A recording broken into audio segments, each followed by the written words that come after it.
Yeah, that's a play that we practice. Pretty much every week, every Friday we go over that play, just in case you never know when you might need it. And unfortunately, we never get to practice it at that magnitude. So you kind of got to be ready to step up in that moment. But yeah, it's kind of like you said, Colin and I were just on the same page when it came to that play, and we were able to execute it. Yeah, it's not like you're wide open there because I mean those guys closed on you quick, right? I hmm mean, what is it like to be in that kind of bang bang play and to make that catch? I couldn't tell you what it's like because I don't remember it. Yeah, oh, It's really? just something that happens. You're just out there playing football. You've been playing football since you were in second grade, first grade, at those moments like that, you're not really thinking. It's kind of just second nature to you because you put yourself through the training and the practice to be able to do it. So it kind of just it happened naturally, and it was something like when I caught the ball. It's those plays you're not thinking about that, and then you're just like, oh wow, I just did that. What does it do for this team moving forward, especially this offense, to make those kind of plays in the clutch in a game like that? Do you feel like a little different now than you did a week ago? You understand what I'm saying from a Yeah. group standpoint? Well, to be honest, it doesn't do much for us unless we capitalize on the opportunity that we've been given. We came out with a huge win, a top 10 victory. It's not easy to do. We're going to play other top 10 opponents this year, like Penn State and Team Up North. So it's going to propel us forward in a sense and make us stronger in that way. But so we got to continue to build off this and get better. Emeka, a lot of people talk about dwelling on the bad play rather than the good play. You just move on from the good one, dwell on the bad one. Mm-hmm. Do you think more about the two third down conversions on the final drive or the touchdown that wasn't in the first half? Honestly, I couldn't tell you. I'm kind of past Notre Dame at this moment. I haven't really been thinking about the game. I'm on to Maryland, focusing on getting my body right and getting all the people back healthy and watching film and all that type of stuff. So try to move on from things quickly. Mecca, we saw Marv suffer an injury on Saturday. He's out there on the Monarch right now. Do you ever tell him to take a break? No, no, I don't. What does it say about his toughness that he's able to, come back out there on the next drive and make a play right away? Yeah, I think toughness is something that, toughness can either be developed or you can be just raised in it. And I feel like Marvin has done a tremendous job of developing it because that's something that we've been emphasizing as an entire team and as Coach Mick and his strength staff that we've been working on. It definitely showed in that moment. It was huge for the team. Mecca, especially maybe in the slot position, can you just explain to us? There's what's drawn up in a play, right? That like this is how we're supposed to execute this. But can, like the feel in the moment of like what a defender is doing and where you have to sit and understanding how Kyle's expecting you to read it, right? And how you're expecting him to read it. How much goes into that? Just like there's the playbook, but then there's the player, right? Like in the situation. How much did that apply to sort of some of the big plays you made?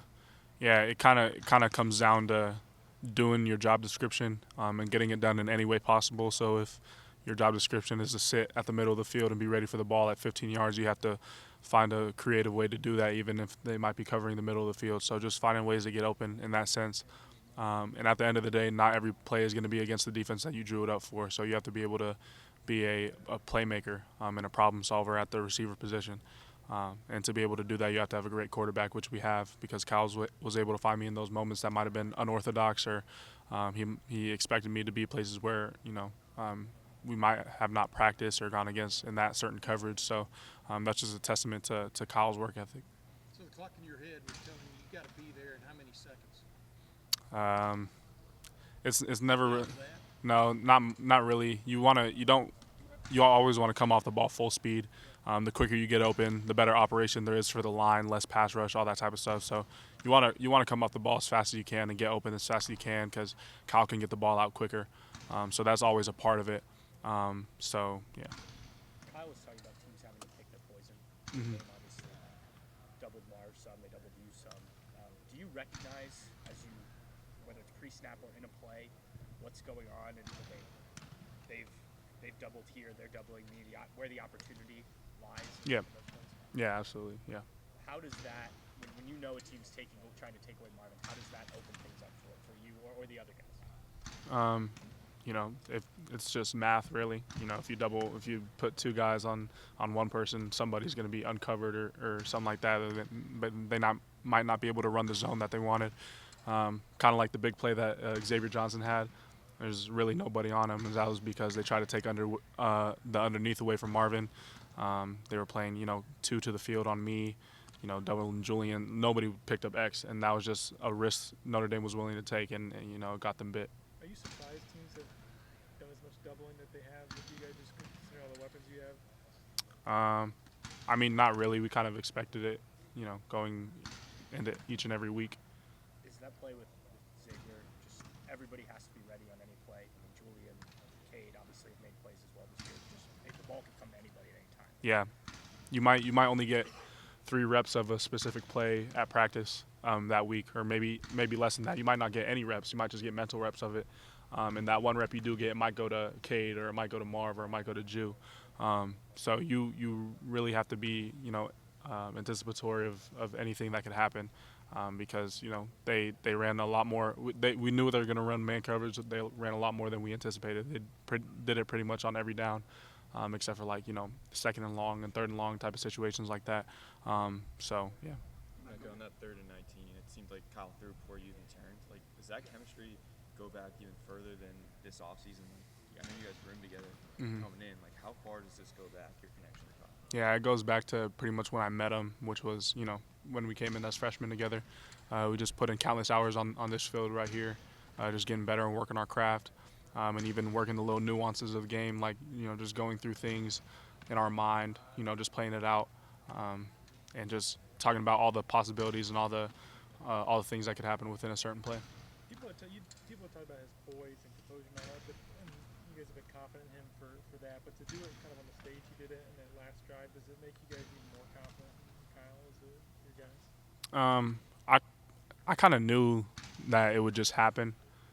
Stuff like that doesn't just happen by chance. You know what I mean? It's not like he got lucky or anything like that. He's always that way 24/7. He's never if the offense is shaky or in a tough spot, everybody can look at Kyle and he's going to be the most calm person on the field.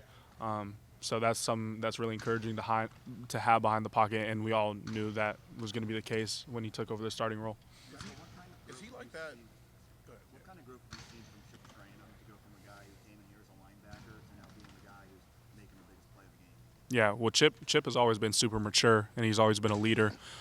He really immersed himself in the culture when he got here from Arizona State, and it was like he's been here since day one. So Chip's always been a guy you can rely on. He's a Iron Buckeye, Gold guy, leader. We only have 3 captains this year, but if we had a 4th, it would probably be Chip. So he's just a really great dude to have on your side of the ball, because he's going to get his job done. He's going to lead the team, and yeah. Is Kyle like that calm outside of football? Because I know you lived with him for years. Is he always like that? Yeah, pretty much. When's the last time you remember him not being so calm, cool, and collected? At the end of the game. What did he do? Huh? He was fired up. He was fired up. That's all I can really say. Got a big hug from him after the game. He was yelling. He was, he was talking his stuff. So it was good to see that. It's good to see that excitement from him. What do you think of your coach's emotion? I fully support everything Coach Day said, and everything that he's going to say in the future. That's my head coach. We're all going to rally behind him, and we believe he can get us to where we want to be. Emeka, what's that like to see that energy and emotion out of Kyle after the biggest game of his young career so far? It was great. Nobody really questioned how much he cared. So we all know how much it means to him. So just to see that kind of come to life, it was just really special. And I'm happy for the team, but I'm extremely happy for him as an individual and him as a friend. On the flip side of that, he's been really good on 3rd down this year. Yep. When you have a guy who's so calm like that, what does it do for you on going into a 3rd and 19 when you know your quarterback isn't panicking, isn't thinking too much about that? Well, yeah, that was something that CJ really excelled at too. You can even see it on the league, his stats when it comes to 3rd down. So I think, being cool, calm, and collected is something that Kyle's always had, but that was a trait that even grew a little bit as he learned behind CJ and all that type of stuff. So it's really like, we never took a step away from 3rd down. And like I said, you can always look at Kyle. Maybe we get a penalty, we get the intentional grounding, or we get a holding, or whatever the case may be. Now it's 3rd and 19. Now it's 3rd and 10. Now it's 4th and 7. And all those plays we never really wavered. We never really shook, because we knew if we just execute and do what we've been practicing, we'd be okay. Where's this offense Last question. definitely need to get better in the next 2 weeks? Y'all are off from playing this week. Mm-hmm.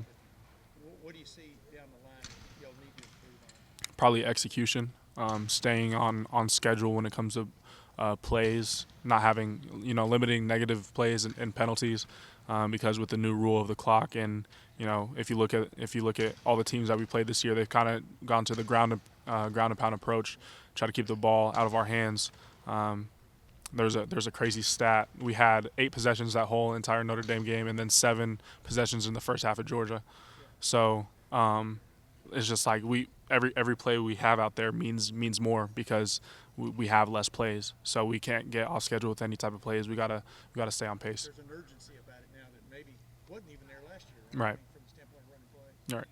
Mecca, thank you so much. You said you're on to Maryland. Of course you should be. But when you win a game like this, like, how does it affect you walking around? Like, you just had an amazing, awesome win. Right. How does that make you feel for a couple days? I celebrated that night, and I was excited, but we're not anywhere near where we need to be, and that win doesn't really mean anything if we lose to Maryland. So, yeah. Thank you, Mecca.